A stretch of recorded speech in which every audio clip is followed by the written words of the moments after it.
Sorry, love.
email it, love. I haven't got time to email it. I've sent it to you. It's in WhatsApp. It's in WhatsApp. Katie Beth Shona.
I know, I was leaning against the tree. I might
Just coming down.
Good afternoon.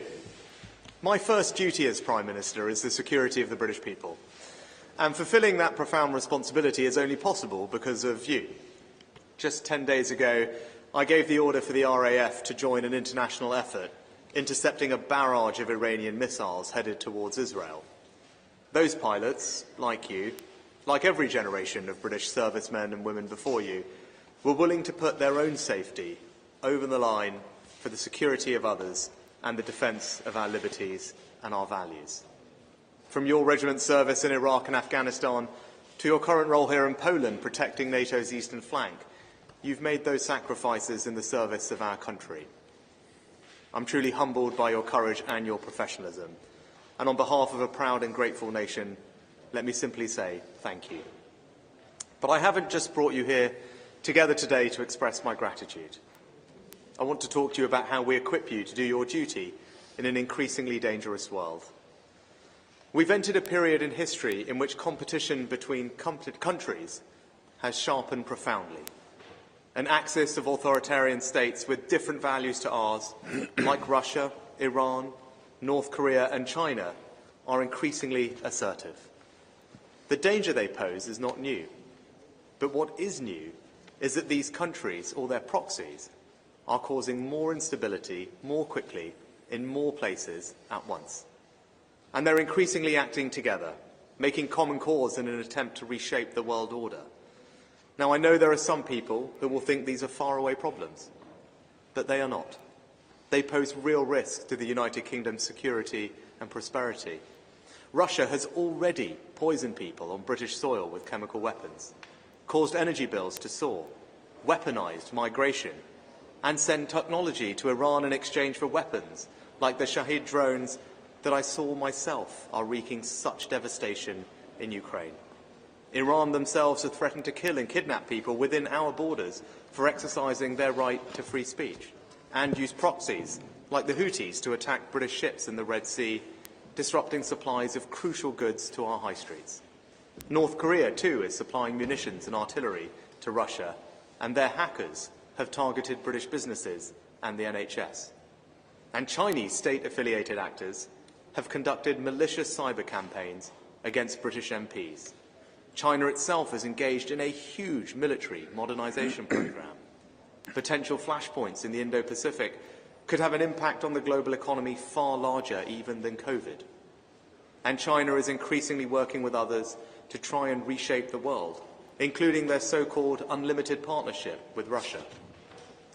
So the new assertiveness of these authoritarian states far from our shores must concern us, because they are increasingly acting together against the fundamental values that we all hold dear of democracy, freedom, and the rule of law.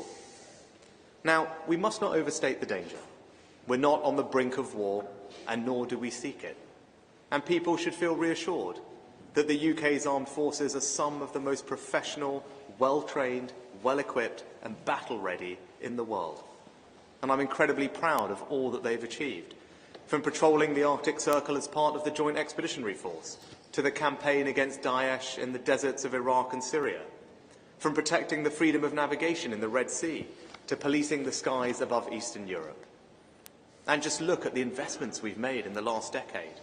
£40 billion in the British Army, who proudly provide one of NATO's strategic reserves, with 16,000 troops deployed to Europe this year.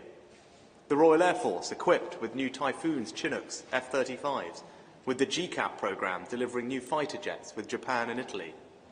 The Royal Navy is a carrier navy once again, with 22 new ships and submarines on the way, and the historic AUKUS partnership building the most advanced nuclear-powered subs the world has ever known. And we've launched a new national endeavour to invigorate and invest more in our nuclear deterrent. And all of this is combined with our outstanding diplomatic network, development expertise, law enforcement and intelligence agencies, and support for our allies. Above all, the £12 billion we've provided to Ukraine.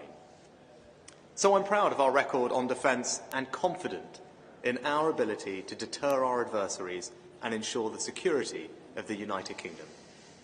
But in a world that's the most dangerous it's been since the end of the Cold War, we cannot and must not be complacent. As Churchill said in 1934, to urge the preparation of defence is not to insert the imminence of war. On the contrary, if war was imminent, preparations for defence would be too late. I believe we must do more to defend our country, our interests and our values.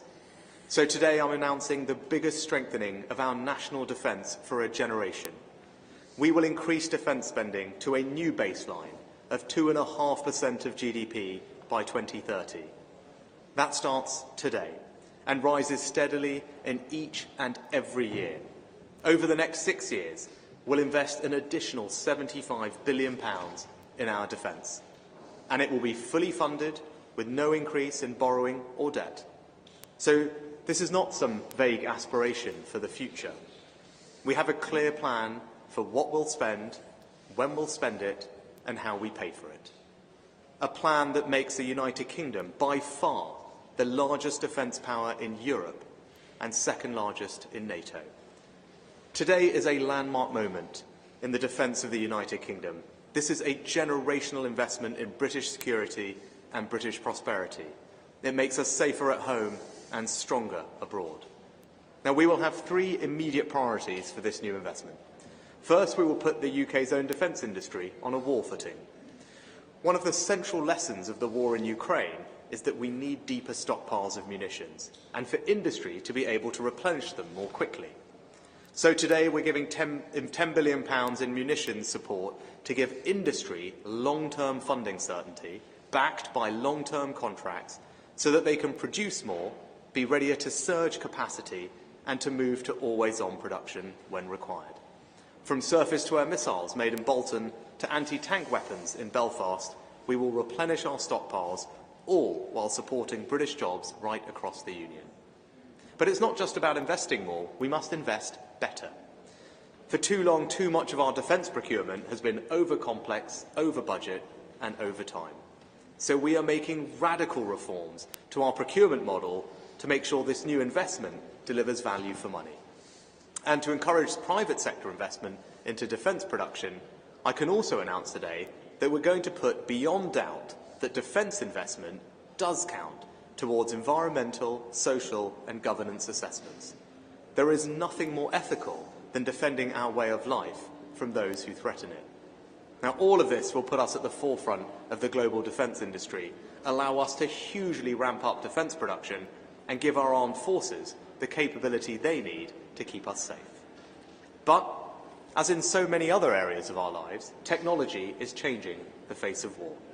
So our second immediate priority is innovation and new technology. We need to innovate and adapt faster than our adversaries in space and cyberspace, just as much as land, sea and air. Look at Ukraine.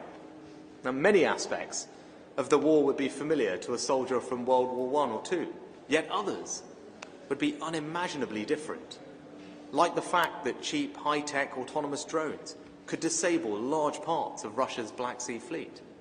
Now, the good news is that innovation is already one of our greatest strengths.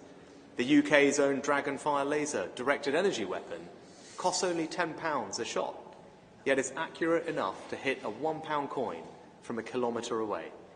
And today we're going further.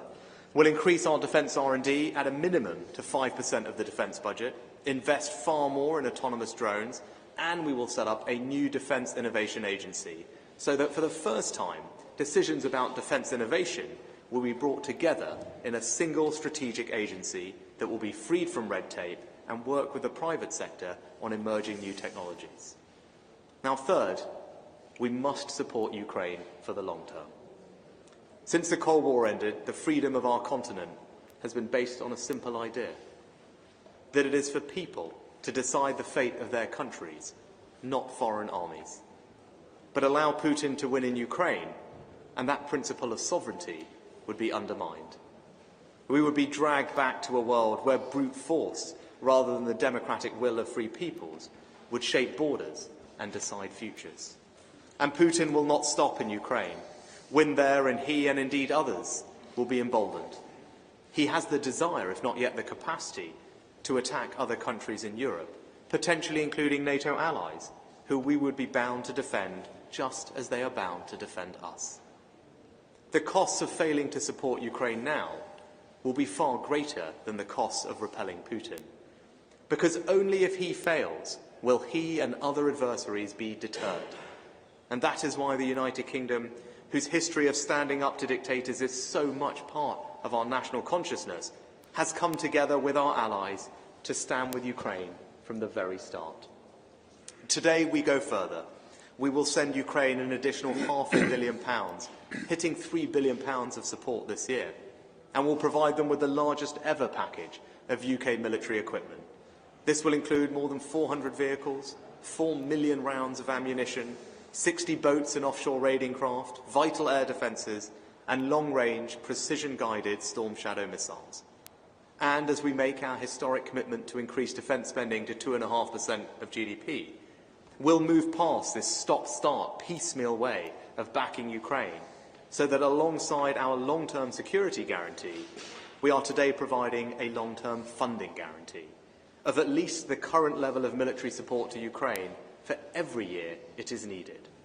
That is the longest commitment any nation has provided, and it shows that Ukraine is not alone, and Ukraine will never be alone. A decade ago, as Russian tanks rolled into Crimea and the fight against ISIL raged across the Middle East, NATO allies came together in Wales and reached a historic agreement to increase their defence budgets to 2% of GDP. Back then, the UK was one of only 4 countries who did so. Today, there are 11, and I believe we will look back on this moment as a similar turning point in European security. Because for all that we welcome the news over the weekend that the United States Congress agreed a new package of aid for Ukraine, support that will be indispensable on the front line, this is not the moment for complacency. We cannot keep expecting America to pay any price or bear any burden if we ourselves are unwilling to make greater sacrifices for our own security. So I'm proud that the United Kingdom is increasing our defence spending to £87 billion a year, the biggest strengthening of our national defence in a generation, guaranteeing our position as the second largest defence power in NATO after the US. All across Europe, countries like Poland, Germany, Norway and the Baltic nations are stepping up to take greater responsibility for our own security. And I'm confident that whether in months or years, others will follow too. And at this turning point in European security, if 2.5% becomes a new benchmark for all NATO partners to reach, Allied defence spending would increase by over £140 billion. That would provide a level of safety and security for the British people and the people of all Allied nations that far outstrips anything we could achieve alone. To conclude, we did not choose this moment, but it falls to us to meet it. In a world of increasing threats, we must show our enemies that we are resolute and determined, that their attempts to destabilise our world or redraw its borders by force will fail, that with our friends and our allies we will be at the forefront of the defence of the free democratic world. And under my leadership, the United Kingdom will always stand up for our interests, deter our enemies and defend our values. Now it's my enormous pleasure to introduce Jens Stoltenberg, the NATO Secretary General. Jens, thank you for joining us today. Over to you. Thanks so much, Prime Minister Sunak, Rishi. It's great to be here in Poland together with you today. The United Kingdom is a highly valued and staunch and essential NATO ally, contributing greatly to our shared security in so many different ways. You lead NATO forces in Estonia. British jets help guard the skies over our eastern flank. The Royal Navy helps keep critical sea lanes open. The United Kingdom is also at the centre of the exercise Steadfast Defender, currently underway and involving more than 16,000 British military personnel.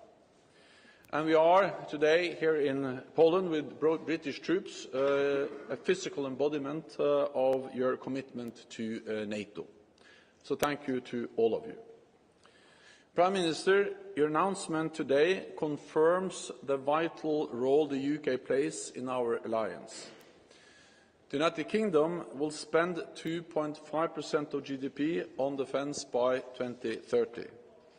Allies agreed at our summit in Vilnius last year that 2% is a minimum. And once again, the UK is leading by example. Just as you did in 2014, after the illegal annexation of Crimea, when you were one of the first allies to provide training and military support to Ukraine. And after the full-scale invasion in 2022, you stepped up significantly, training thousands of Ukrainian soldiers and providing billions of pounds of military assistance. And today, your announcement of additional support, including more ammunition, air defence and deep precision strike capabilities, shows once again the British people's commitment to Ukraine. I welcome your cast iron commitment to continue these levels of support to Ukraine for as long as needed. In NATO, we are now addressing how to put our support for Ukraine on a more robust and predictable footing, including with a multi-year financial commitment. So, Prime Minister, your commitment sets us on the right direction. I also welcome that other allies are taking action, not least Poland, which provides key capabilities to Ukraine and hosts 1 million Ukrainian refugees. Over the weekend, the US House of Representatives approved a major aid package for Ukraine. This will enable the US to provide substantial additional support to Ukraine quickly. And last Friday, NATO defence ministers agreed to further bolster Ukraine's air defences. Germany's delivery of another Patriot system is imminent, and other allies made concrete commitments in that NATO meeting, with deliveries expected soon.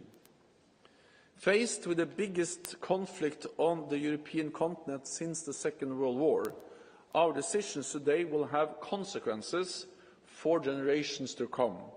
We must not falter. We live in a more dangerous world.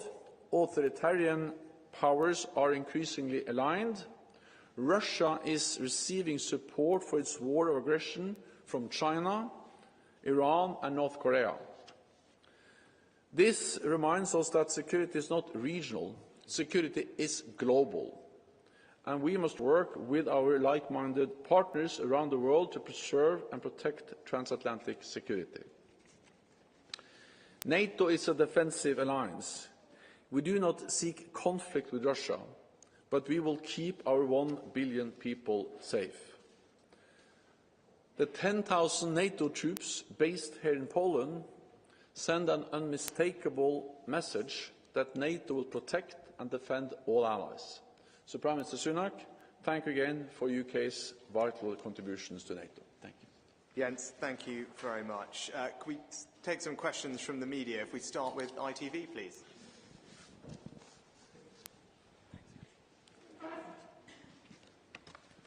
Prime Minister, ever since the Cold War ended, we've enjoyed what was known as the peace dividend that allowed more money to be spent on schools, welfare, hospitals.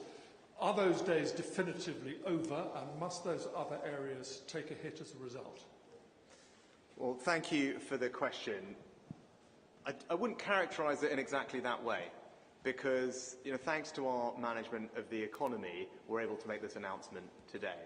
The bedrock of everything we want to achieve as a country is found on having a strong economy. Now, when I came into office, inflation was running at 11%, energy bills had skyrocketed. We're in a far better place today. Inflation back down at 3% and falling, energy bills falling, interest rates to follow, and the economy is growing again.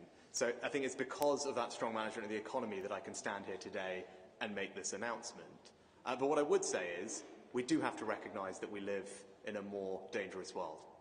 It's a more dangerous international environment than at probably any time since the end of the Cold War. I think the Secretary General and I would agree on that. And as he ended and I started with, what we are seeing are authoritarian states around the world acting in a way that is increasingly connected, and that is threatening to our interests, undermining of our values, and damaging to our allies. And in that environment, the right thing for me to do, in fact my duty and obligation as a British Prime Minister, is to make sure that we are strengthening our national defence so I can keep our country safe. And that's what this announcement reflects. It reflects the fact that the world is sadly a more dangerous and uncertain place, and in that environment the UK will do what it's always done, lead by example, as the Secretary General said, invest in our national defence so that we can keep our country safe, and together with our friends and allies around the world, defend the values that we all hold so dear and that colleagues in this room and generations before them have fought very hard to defend. And as I said, of course that comes with choices. Government is about choices. But my belief is that it's the right choice for the country at this moment to invest more and strengthen our national defence. To do otherwise would be to abrogate my responsibility as Prime Minister. And I said, under my leadership, that's not what we're going to do. We're going to invest more in our national defence to keep our country safe and our alliances strong. Next, can we...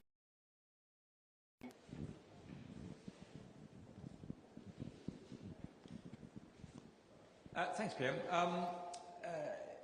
The sort of crisis in the Middle East has kind of taken the spotlight a little bit off Ukraine. You mentioned NATO's Article 5. Just to be clear, you're ready to take Britain to war if Russian troops set one boot in this country or any other NATO ally. Is that right? And Mr. Stoltenberg, can I ask you, you had a pretty bumpy time with Donald Trump last time round. What do you feel about working with him again? If I take the first one, Jason, look, our commitment to NATO is absolutely unequivocal, and as Jens will speak to, the UK has proudly contributed to every NATO mission, and Jens can talk to you about the importance of the UK and our armed forces to the overall NATO security umbrella, something we're proud to play our part in, and contributes massively to the UK's own security. It's a cornerstone of our own defence, is the fact that we have a nuclear deterrent and we're a member of the greatest defensive military alliance that the world has ever seen. But when it comes to you said, we're here and talking about the situation, I wanted to come and make this announcement here and together with Jens, because you're right, yes, there has been a lot of focus on the Middle East, rightly, in the past few weeks and months, but we can't lose sight of the situation here in Europe, on our continent, with Russian aggression. And I think that's why it's important for us to be able to make this announcement here. And we spoke with Donald earlier, and I'll be seeing him later today. Security is indivisible, and our job is to stand with our allies. And if Putin is not deterred here, then that will cost us far more at home down the line, whether it's with him or whether it's other adversaries around the world who are watching. So the right thing to do is to invest now in our deterrence and make sure that he's not successful, because the cost of not doing that will be far greater to our own security and prosperity at home later on. Before I answer the question, let me just express my deepest condolences to the loved ones of the Spanish corporal who died here in Poland during NATO's Sabre Strike exercise. I express my condolences to the Spanish government. I'm in touch with the Spanish authorities, and we owe him and all NATO's men and women in uniform our eternal gratitude. Then to the question. A strong NATO is good for Europe, but a strong NATO is also good for the United States. And I expect that regardless of the outcome of the elections in the US later this year, the US will remain a staunch and loyal ally, at least for 3 reasons. It is in the security of the interest of the United States to have NATO and to have more than 30 friends and allies. That makes also the United States stronger and safer. The United States is a big ally. They represent 25% of the world's GDP.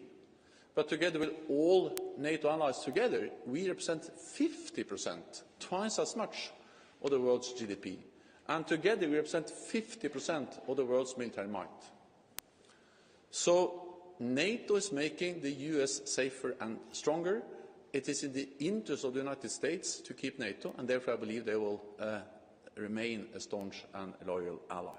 Second, it is broad bipartisan support for NATO in the United States, in the US Congress and in the US public, if you look at the results from the opinion polls. And thirdly, the criticism we have heard from the United States, not only from former Prime Minister Donald Trump, but also from others, former President Donald Trump, but also from others, is that it has not primarily been a criticism against NATO allies. It has been a criticism against NATO allies not spending enough on NATO. And that it's changing. When we made the Defence Investment Pledge, the pledge to defence more, back at the NATO summit in Cardiff in Wales in 2014, only 3 allies spent 2% or more on defence. This year, I expect 2/3, 20 or perhaps even more allies to spend 2% of GDP on defence. And then you have allies like the United Kingdom, spending not 2% but 2.5%, committing to spend 2.5% of GDP, and by far the biggest defence investor among the European allies, and with clear margin the biggest defence budget in the alliance after the United States, and contributing in so many different ways to different NATO missions and operations. So I think that European allies, again, not least with the example of the United Kingdom, are demonstrating to the United States that we do this together, and the United States know that they have never been at war since the Second World War without allies, from the Korean War to the war in Afghanistan. So for these reasons, I am confident that yes, there may be discussions, there may be differences on some issues, But fundamentally, the United States, Europe and North America will stand together also after the US elections. Excellent. Thank you, Jens. Can I go next to The Guardian?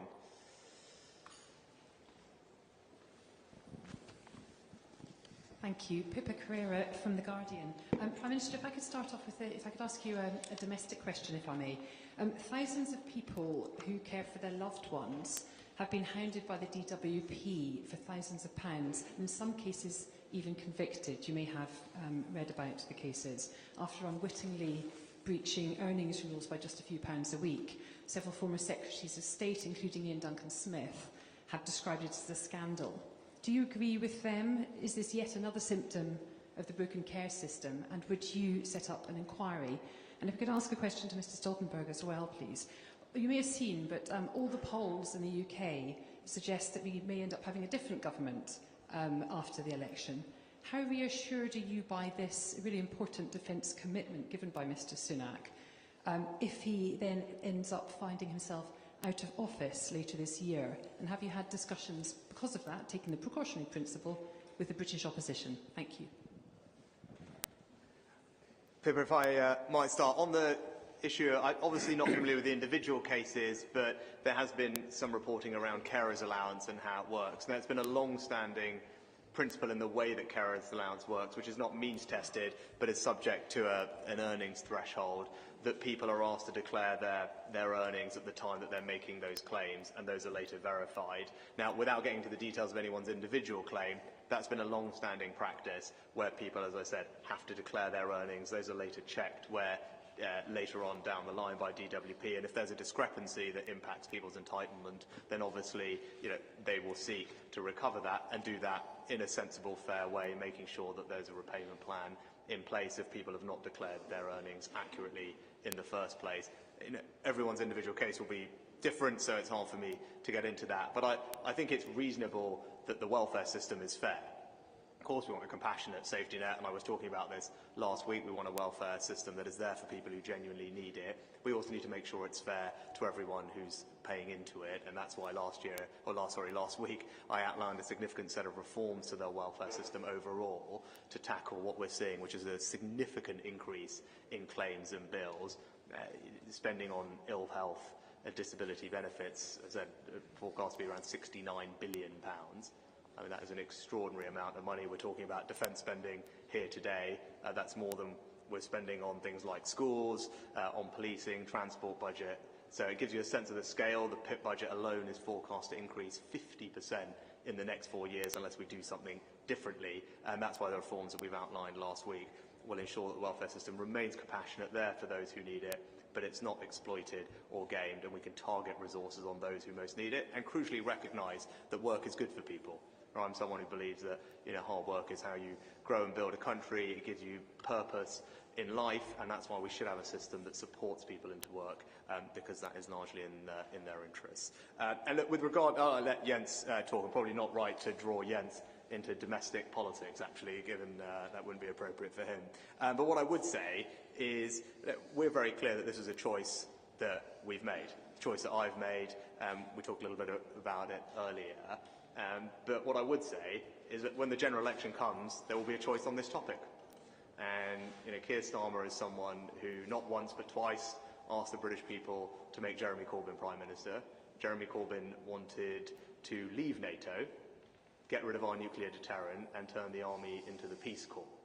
Right? And currently, as we speak, multiple members of the Labour senior team voted against our nuclear deterrent, including the shadow leader, the shadow foreign secretary. Right, so that's the choice at the next election. I think this is the most dangerous time since the end of the Cold War, and in order to keep people at home safe, support our allies and alliances around the world, I think the right thing to do is to increase our defence spending.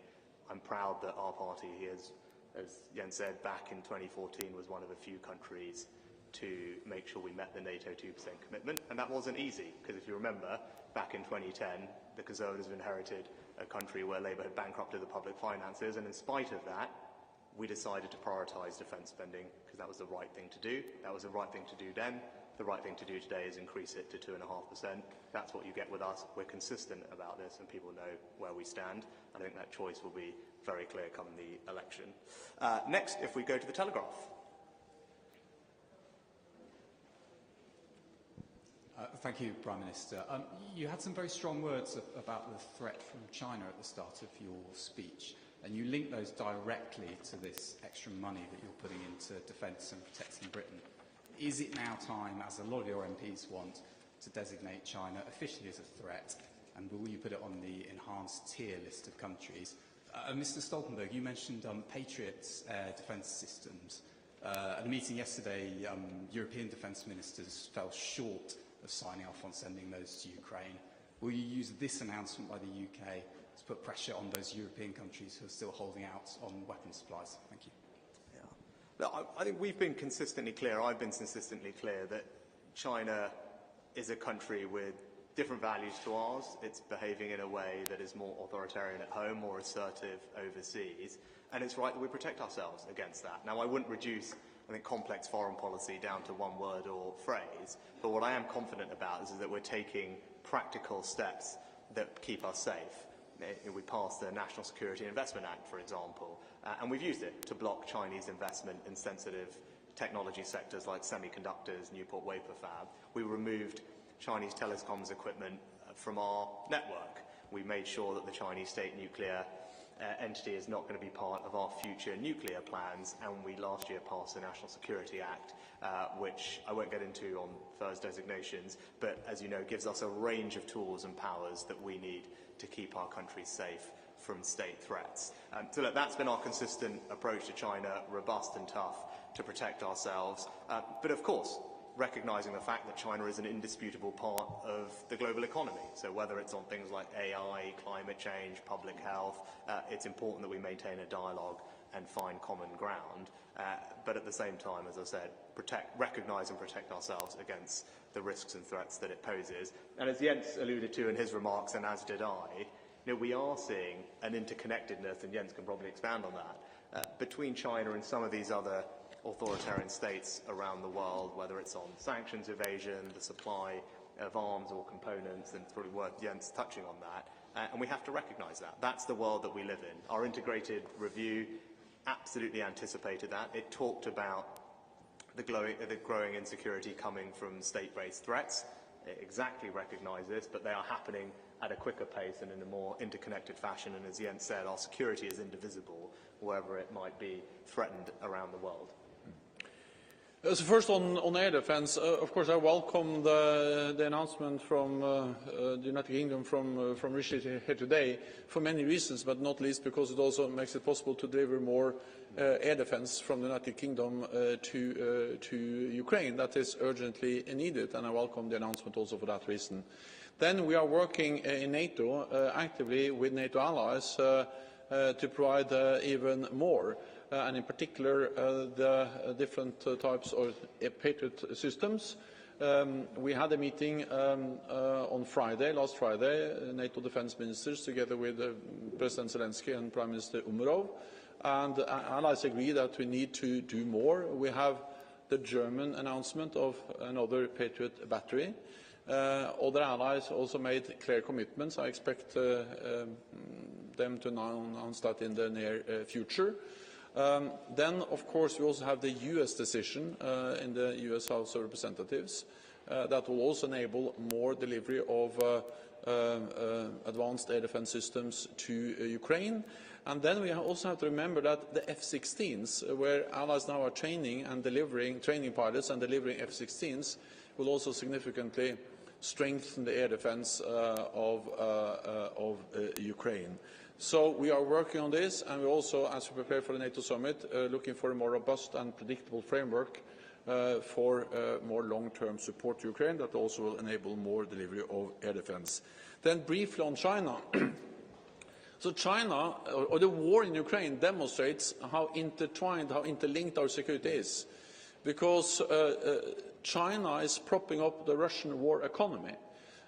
Iran is delivering drones and ammunition to Russia.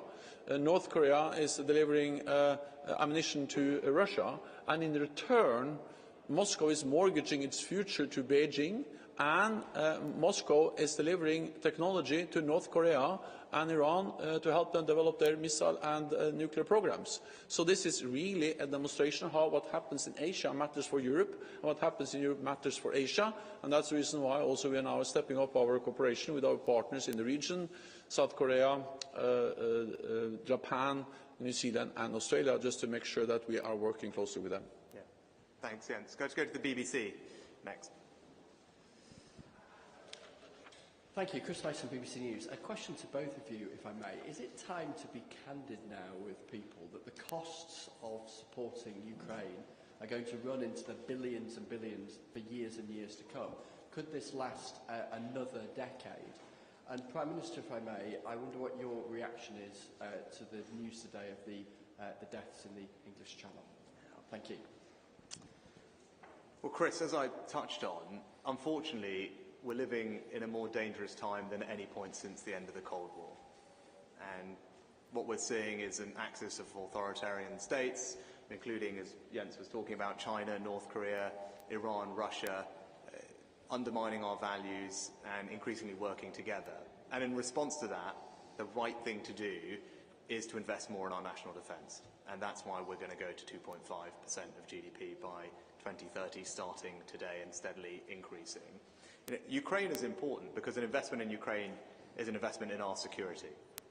If we don't deter Russia in Ukraine, all we're going to do is embolden Putin to go even further, and indeed embolden other adversaries around the world to do the same. And that will end up not just costing us more in the long term, but undermining the world order that we've spent decades building, proudly from the UK and together with NATO.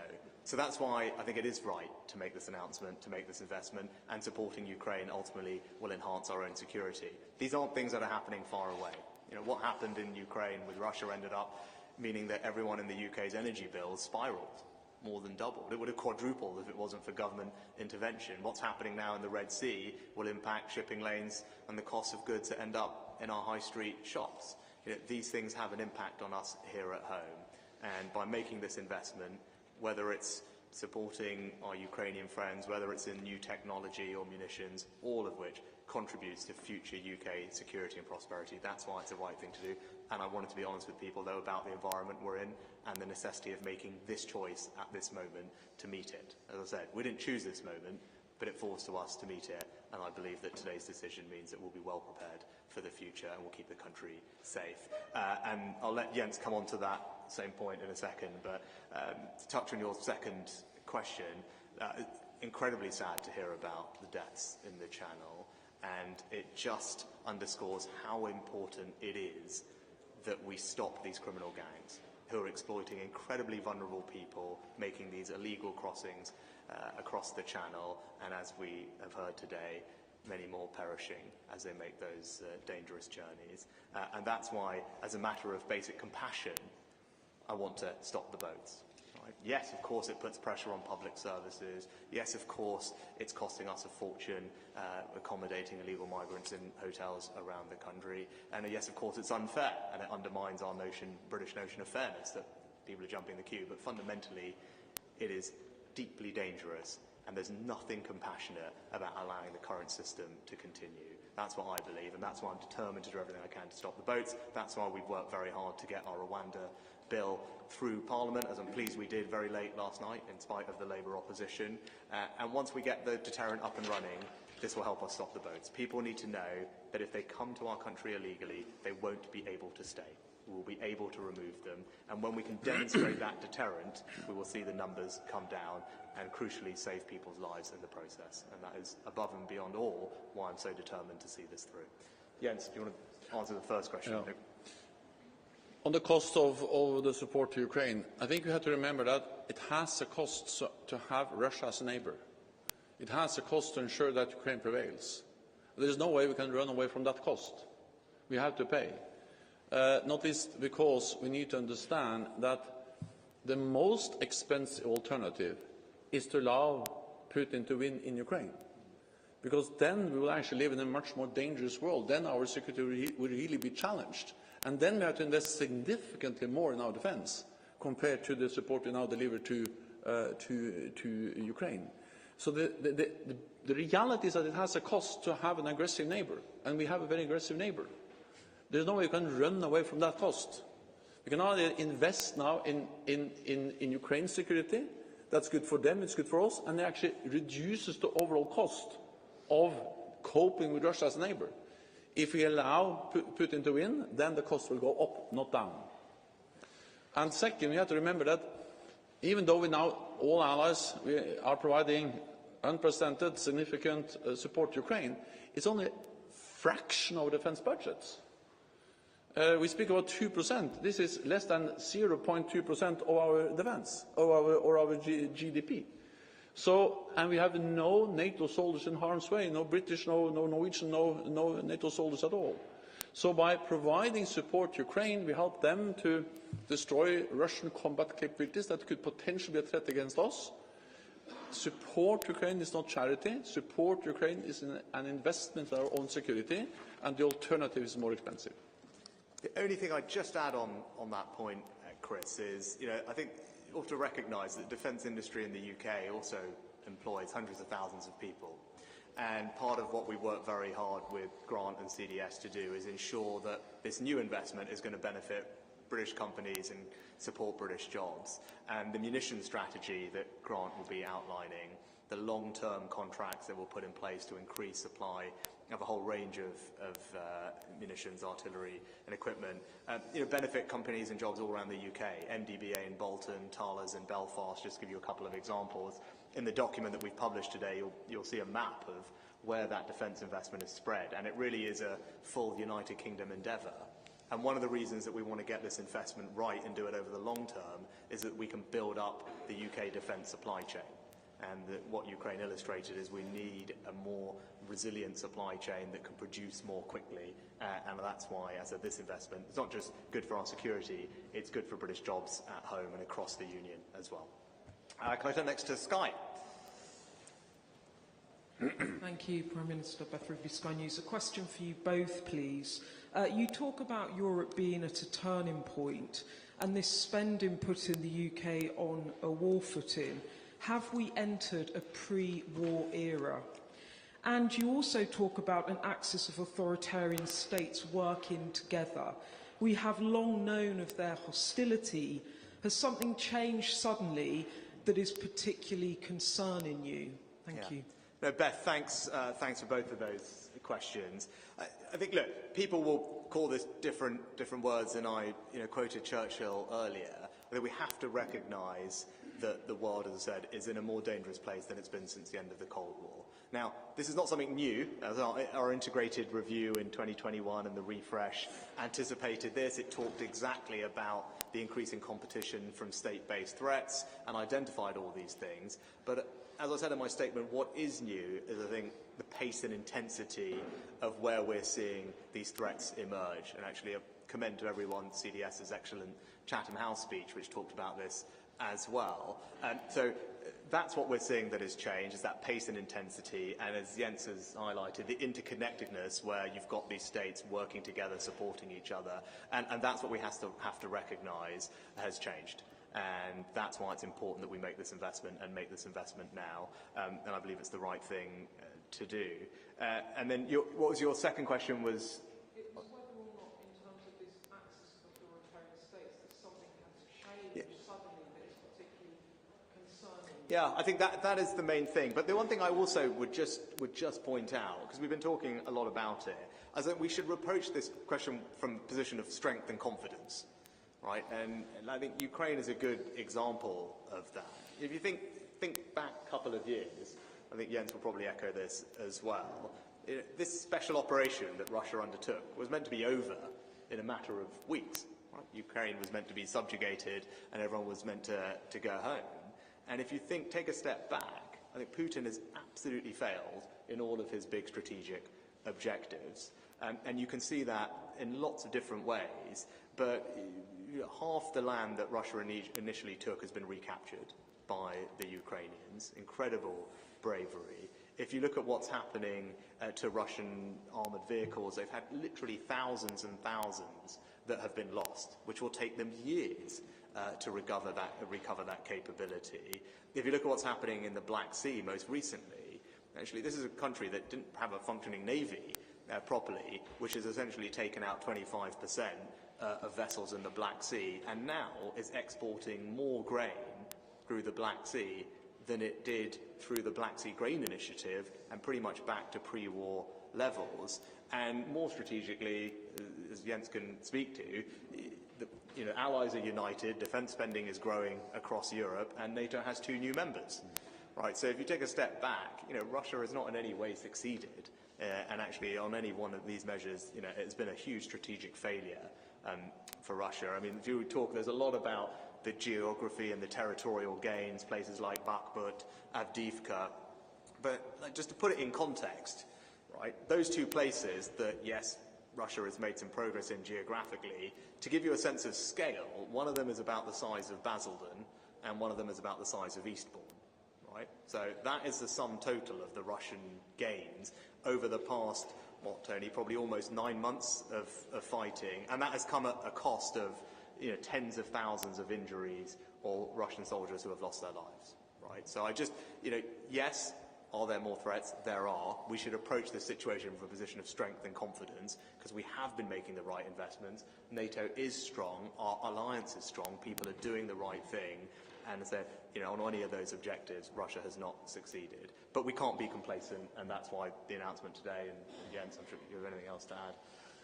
Just briefly on this issue of whether we live in a pre-war period. Well, we live in a more dangerous world, and we see that Russia is willing to use military force against a neighbor, Ukraine, to achieve their goals.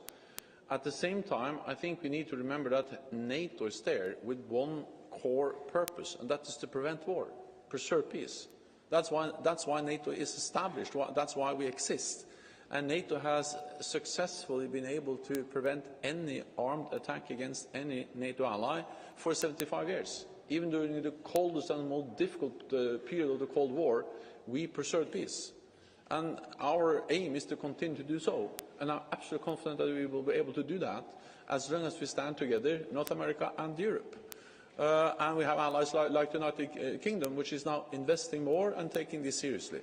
So that also applies for those authoritarian powers which are now coming more and more closely aligned.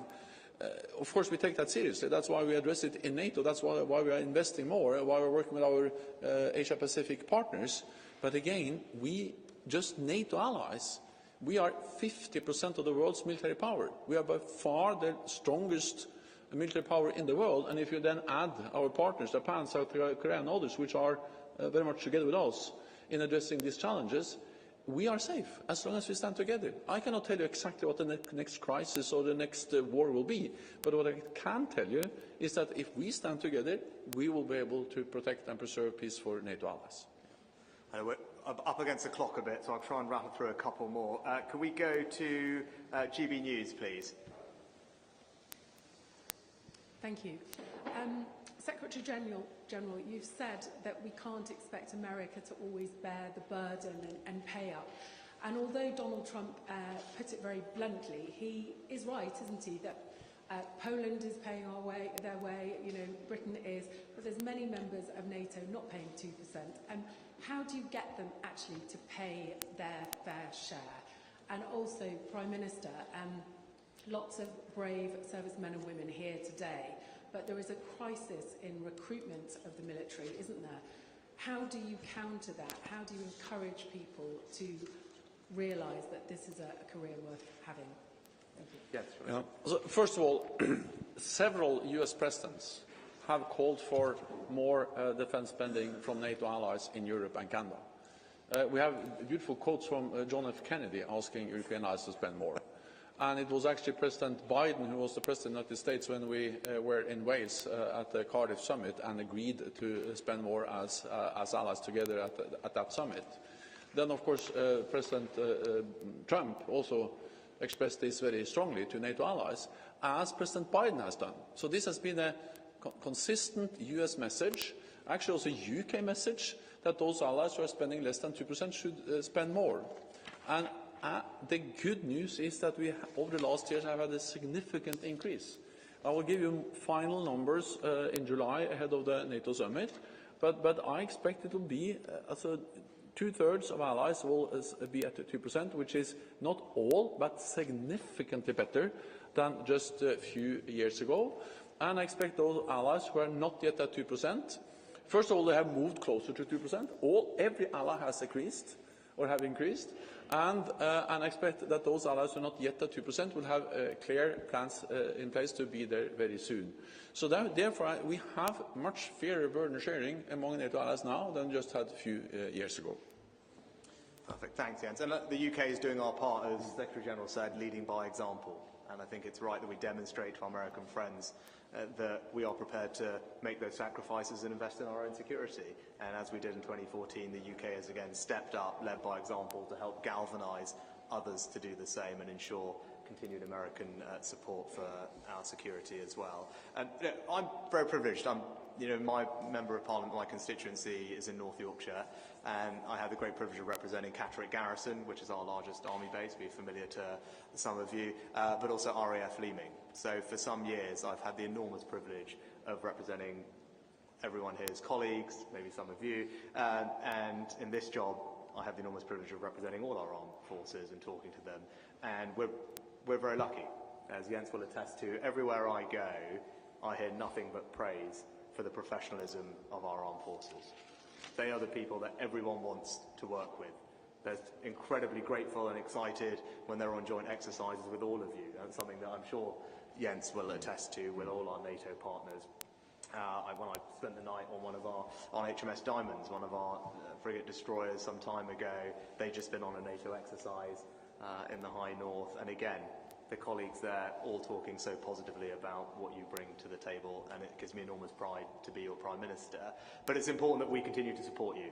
And it's about pay and making sure you're paid properly, but also it's about making sure that the accommodation that you and your families live in is fit for standard. And I acknowledge that that hasn't always been the case, and I'm sorry about that, and we all know the reasons why that is. But what I can absolutely assure you is that Defence Secretary, me, Chancellor, CDS are determined to put that right, and I'm pleased we're investing, I think, something like £4 billion over the next decade to improve accommodation back home and around the world. I think we're currently at about 97% of accommodation that meets the standard that we would expect, but of course we need to get to 100%, and that's what we're doing. And we're making sure that you get all the other support you need during your careers to retain staff. We have the Haythorne-Waite Review, which we're in the process of responding to, which have lots of practical suggestions for us. But what I am pleased about is, I think in January, the last set of numbers that we've had the highest number of applications to join the Army that we've had in about 6 or 7 years. So hopefully the things that we are doing are right. We need to make sure we give you all the support you need, because we're very lucky to have your service. Just the other week I was hosting an event for veterans, and it's really important to me as Prime Minister that the UK is the best country in the world to be a veteran. So it's not just supporting you while you're in service, it's supporting you when you leave as well. And one of the points I was making at that event is you're an enormous asset. Often when we talk about Veterans Affairs, we talk about the support that veterans need, whether it's with mental health, physical health, housing. And Johnny Mercer, the Veterans Minister, and I were there actually announcing a new programme on employment and making companies realise that the best business decision that they could make is to hire one of you when you leave the armed forces, because you bring an incredible amount of skills, of resilience, of experience to bear, and we need to make sure that that national asset is recognised by all our companies, and that we can support you into fantastic careers if you choose to leave the forces at some point as well. So I care about this very personally. I said I've seen it firsthand being an MP for many years in military area. It's an enormous privilege to be your Prime Minister, and I'm determined to make sure you guys get all the support that you need from us. Right, very briefly, and then we better wrap up. Can I go to the Sun quickly, and then Daria as well.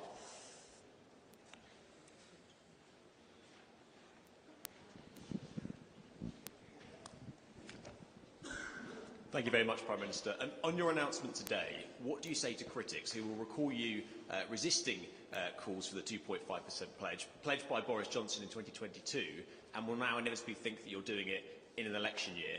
And to you and the Secretary General, there have been reports today that Germany isn't happy with the level of defence spending by the UK. Is that a fair criticism from a country which until recently have been seeming to be slacking in its NATO commitments?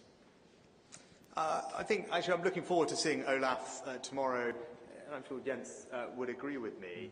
You know, Germany and the UK are the two largest defence spenders in Europe and are the two countries which have been at the forefront of providing support to Ukraine, and I'm confident that that will continue, and we're actually in the process of strengthening our defence and security cooperation with the Germans, and I'm looking forward to having good conversations on that tomorrow. And there's also good collaboration between our defence industrial bases as well, which again I'll be speaking a little bit about tomorrow. So I think actually that cooperation has been very strong, and I pay tribute to Chancellor Scholz, to Olaf for the Zeitenwende, which is a significant increase in investment in security, a big change in German policy. I think he deserves enormous praise for the leadership he's shown on that issue, and as I said, I think we have a very good, positive relationship. And look, with regard to my approach to these things, you talked about 2021 and all that.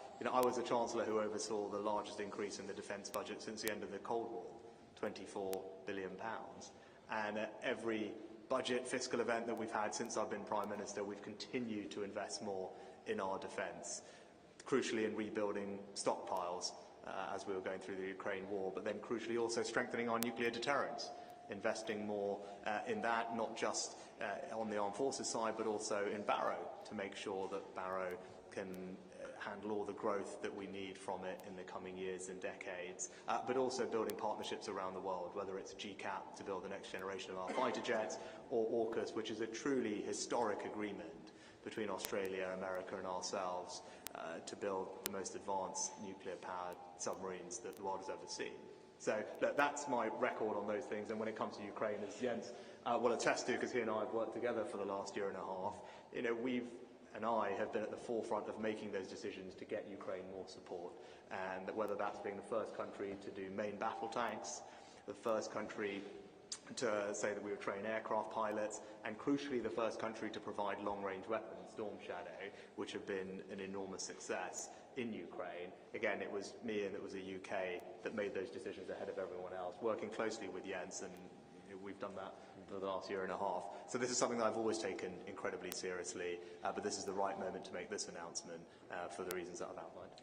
Just to briefly add to that, the United Kingdom has been leading by example, both when it comes to defence spending within the alliance and when it comes to providing support to Ukraine. I welcome, of course, the significant announcement today of spending 2.5% of GDP on defence. That will make a difference. It will demonstrate the United Kingdom's leading role in the alliance, and would add to the many capabilities you are already providing to our shared security, to our collective defence. And then I, of course, also welcome the fact that Germany has now also started to really step up and are spending, or Germany is spending 2% of GDP on defence this year. In totality, that makes a huge difference because, as Richie said, the UK is the biggest European defence spender, and then Germany the second largest. So together, this is really big money that matters for the alliance. And then on Ukraine, first on main battle tanks, first on deep precision strike, and actually first on training Ukrainian soldiers, and first on training pilots. So this is a huge difference, and that's the reason also why the UK really is a staunch and highly valued NATO ally. Perfect. And lastly, if we just go to the Polish media, Daria El-Shahabi.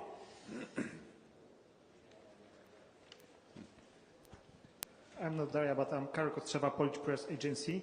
I would like to ask, are there any talks in NATO countries about expanding the nuclear sharing program? Thank you very much. Spending? I didn't get the program.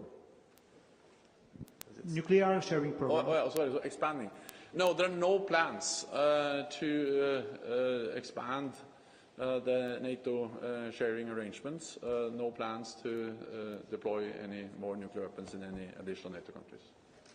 Perfect. Well, thank you all very much for your time. I look forward to meeting some of you in a little bit. Come on, yes.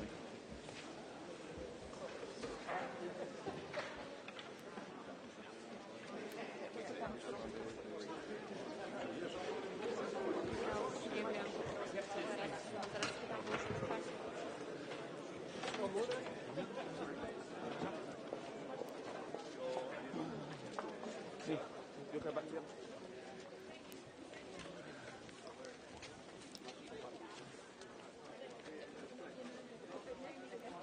me. Okay, This way, okay, yeah. okay.